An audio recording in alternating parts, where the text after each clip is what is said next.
Hi, it's that Lavallais chick, and today is Friday, which means another comic book show roundup.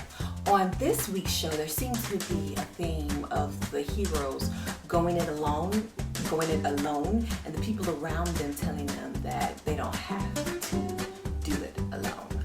On Supergirl, ironically, after Kara pushes, Jimmy and Adam away to so she could deal with Bizarro alone, she ends up standing by Bizarro and telling her that she didn't have to be alone.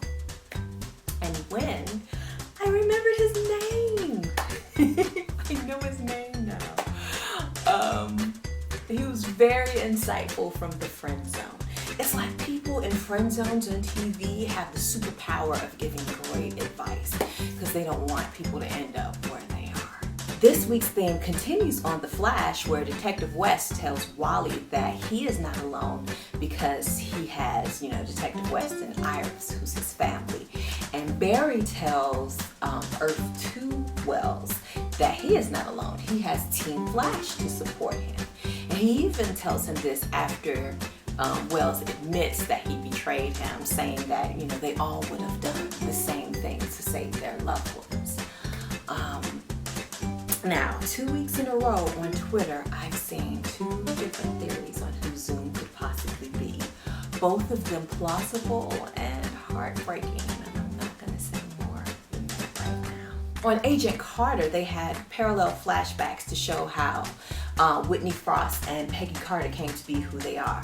Both were unusual little girls for their time. Peggy was a fighter, Whitney was a genius. But the difference between them was in how they were treated by their family. Peggy was nurtured and Whitney was ridiculed. As they got older, Whitney's mother encouraged her to use her looks instead of her brains. And Peggy's brother encouraged her to use her brains instead of becoming a housewife. When Peggy lost her brother, it gave her the courage to be who she was really, deep down, and not be who everybody else wanted her to be.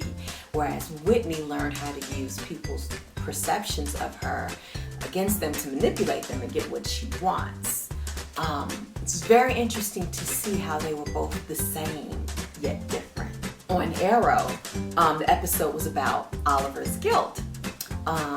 In the past, he was guilty about yet another woman he was in love with, because for Oliver to be on a deserted island, he has the most active love life ever. I know people who were not presumed dead for 5 years who did not have 1/10 of the love life that he did. And in the present, he feels guilty about Roy and Thea's predicament. He's able to help Roy, but in order to help Thea, he has 2 hard choices. Either not kill a psychopath who can maybe help Thea get rid of her bloodlust, or kill a psychopath who does nothing but make life harder, and in the end he will get elixir that would definitely cure Thea. Not a hard choice for me. Okay, and on Legends of Tomorrow, we're back to the You Are Not Alone theme. Captain British went back 4,000 years in the past to try to kill Savage and failed. Then I guess in the present, which is still the past, he went with Sarah to try to figure out a way to get at Savage, and failed miserably there as well. It wasn't until the whole team came together that he was they were at least able to save his life.